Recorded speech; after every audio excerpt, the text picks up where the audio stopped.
Podcast.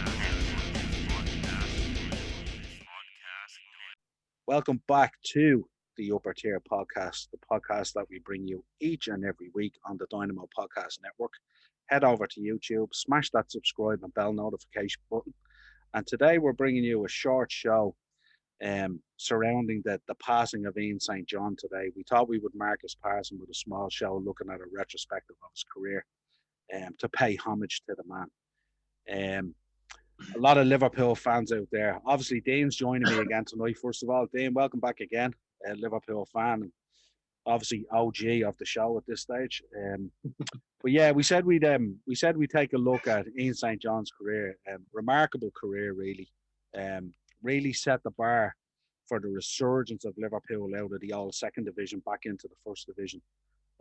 Was a goal machine, but more than that, understood the prophecy of kind of Bill Shankly and what Bill Shankly was trying to achieve. Between himself and Ron Yates, they really understood the meaning of playing for Liverpool Football Club and what Shankly's vision was. And as we spoke before the show, I mean, down through the years, there's always been that sprinkling of Scottish talent through the team that gave it that steely edge, I would say. What was your thoughts today when you heard the news? I mean, I was good to say the least, but like being, I was born in 1985. This guy signed for Liverpool in 1980 or 1961, 61, was it? Yeah, 61 to 70. Yeah, you know what I mean? I don't even think my outfit was a thought in his dad's bollocks when he signed for Liverpool. But yeah, no, it's heartbreaking because on top of all the stuff that's going on with coronavirus and how hard it is for people nowadays, it's like every week it's like there's another death, or someone's sick, or it just adds to the hurt, especially when it's someone close. Like when I'm a very very passionate, very loyal Liverpool fan, and hearing of anybody dying over the years, like kind of like since Emlyn Hughes and stuff like that, like you take note of it, you know what I mean? Whereas the kids nowadays wouldn't really. They'll hear their dad's talking about it, or granddad's talking about it. But yeah, it was really sad. As soon as I heard it, obviously you go online, and I'm not on social media, thank God, but you go on and you see the tributes posted, and like young players at the club who like they're only 19, 18, 19, 20 talking about him just from his presence around the club. It's every club has their own kind of mentality and their aura, but I'm not being biased being a Liverpool fan, but just find with Liverpool, you look at Ronnie Moran, the likes of him and stuff like that, they never leave the club. Do you know what I mean? They'd be part of the club when we're long gone. It's just they're in the foundations. You know what I mean? They're in the cement that's holding the brick together in the club. And it was just sad, when you think like he's one of the catalysts of the club. Like, I was part of the club since 1994. I went to my first game. It was kind of when I first started taking heed of actually being a Liverpool supporter. Before that, was just like you love football in general, but building it over time, like becoming more and more passionate about the club, and you find yourself having that bond with the club and all. And it's the likes of when you look back and you know of Shankly, you know of Paisley, guys like that, but it's the lads who were on the pitch as well, like the likes of Ian St. John, Ron Yates, Roger Hunt. These guys were the catalysts to bring Liverpool to what they are nowadays. So yeah, it was heartbreaking to say the least. I'm just sending out my love to his wife Betsy and the family. And hold on, this one's for you, Ron. It's for you, St. John.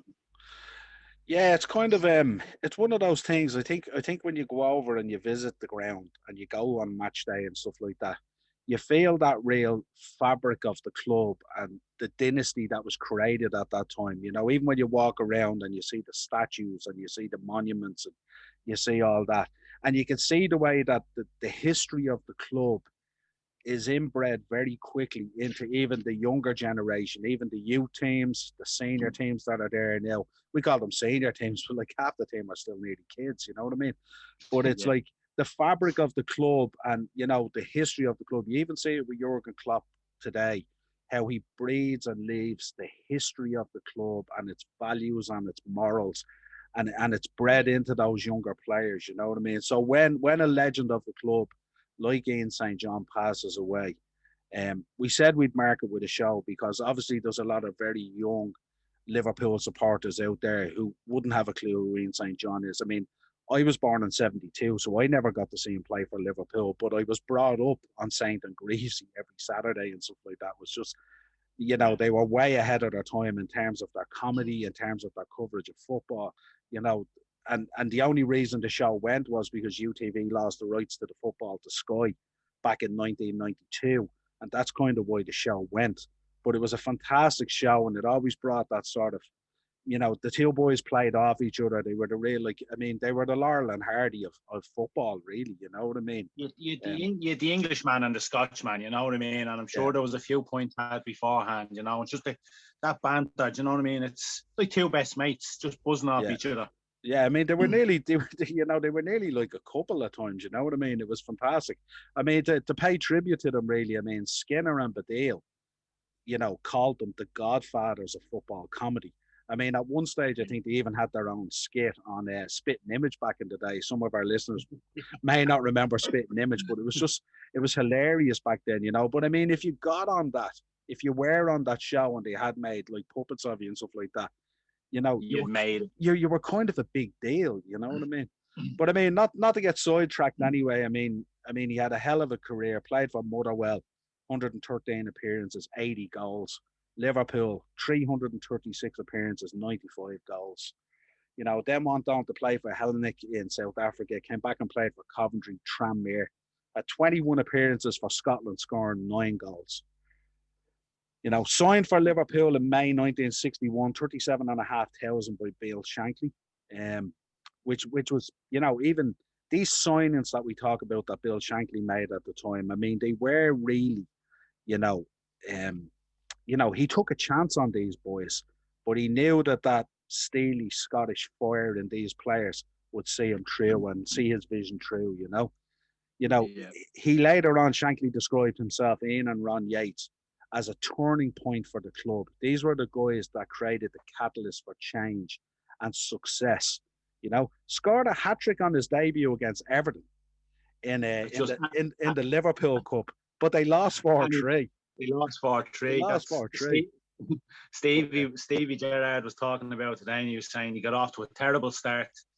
He scored a hat-trick but lost 4-3 to Everton. But that sets a very high precedent for any player. But I think had he scored that hat-trick and never scored again, even though we lost, I think a lot of Liverpool fans probably still would have loved him just for scoring a hat-trick against Everton. Yeah. Unbelievable, you know what I mean? Then 18 goals he scored in his first season and helped Liverpool win the league over Orient by 8 points and got promoted. Finished 8 in his first season back in the top flight and got to a semi-final in the cup, So here we see the building blocks of Liverpool coming back again and starting to create that sort of momentum, I mean, after being in the second division and to suddenly come up and then finish 8th in the semi-final in the cup, said a lot for where we're going.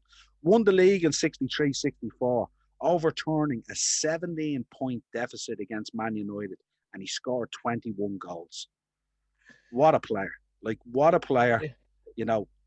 Like the commitment of the man to the club and the desire to win. And again, this is, not to talk about Bill Shankly, Bill Shankly is like a god. But I mean, to be able to do that, to overturn a 17-point deficit and pull back Man United, scoring 21 goals. Imagine how many of those goals led to 3 points on that way to claw that back, Scored an extra time header to win the 65 FA Cup against Leeds, as far as I know. The first in the club's history. Our first ever FA Cup. First ever FA Cup. And what a goal. They were showing it today a couple of times. I've seen it on LFC TV as well.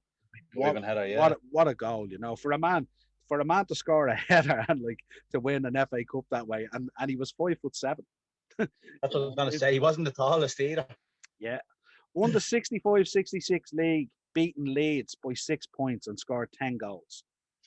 And then lost out in 66 narrowly to Dortmund in trying to win the European Cup Winners' Cup final at Hampden, which must have been terrible for him because, to be at home in Hampden and to hometown, and to try and, such a big event, the Cup Winners' Cup. Back then that was a big deal, you know what I mean? It wasn't as belittled as this.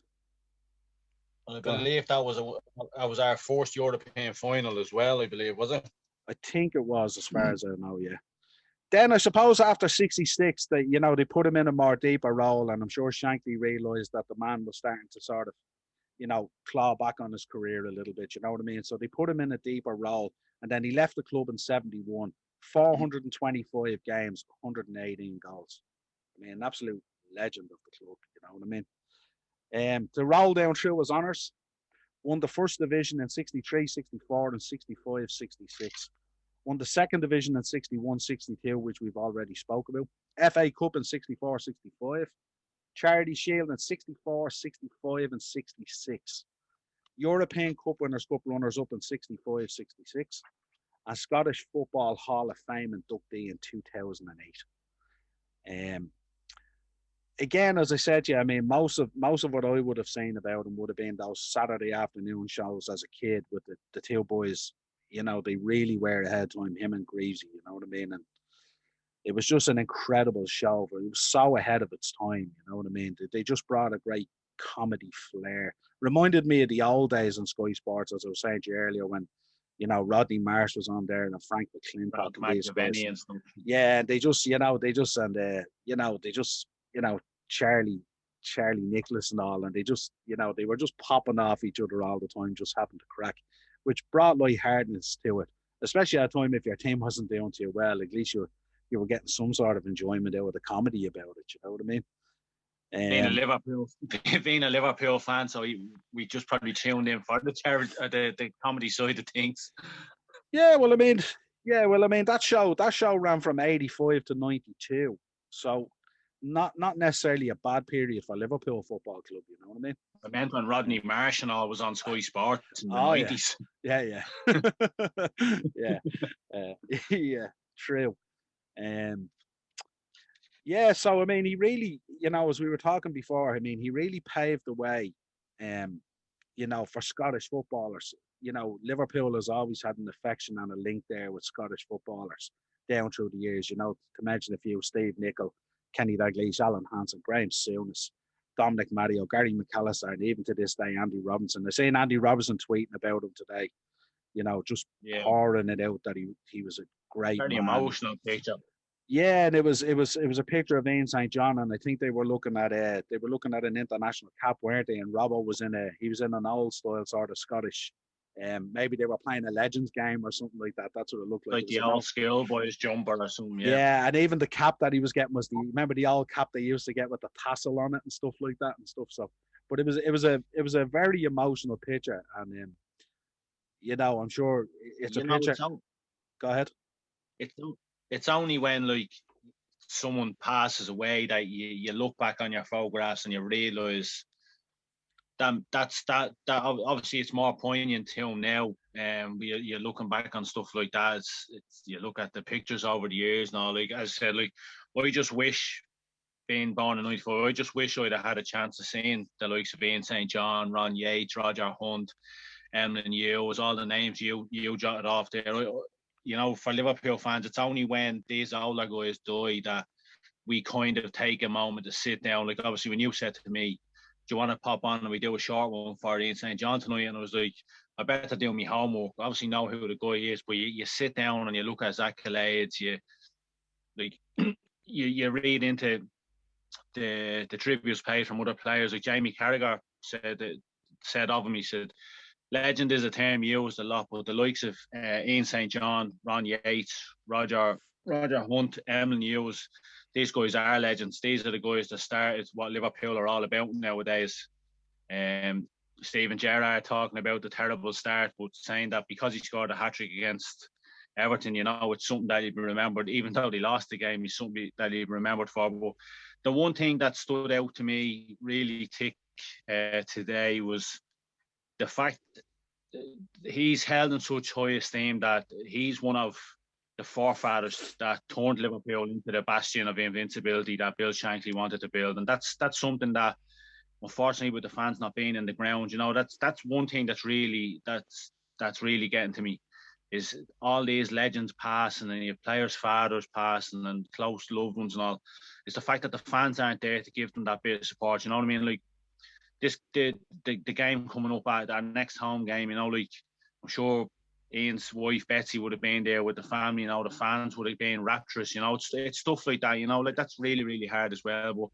But they know that they're loved by the club, and they know that the support is there, and that's one thing that I'm choking up when I say now. Like any time I've gone through hardship in at home or whatever, I talk to you about, like I put on videos of Liverpool. I have a playlist on my YouTube of all the videos from winning the league last year and win the Champions League the year before. Not it's stuff like that. Like when you lose legends, it's tough. But you sit back and you look at the videos on YouTube or whatever, and you really, really appreciate that these guys are legends, because the likes of Hero and Legend is thrown about in the game far too softly to guys who fucking couldn't lace these. I wouldn't even let them clean the likes of Ian St John's boots, but the word legend, it rings out today. This guy was a legend, and if it wasn't for the likes of him and Shankly and what have you, who knows? Probably wouldn't be sitting here a Liverpool fan today.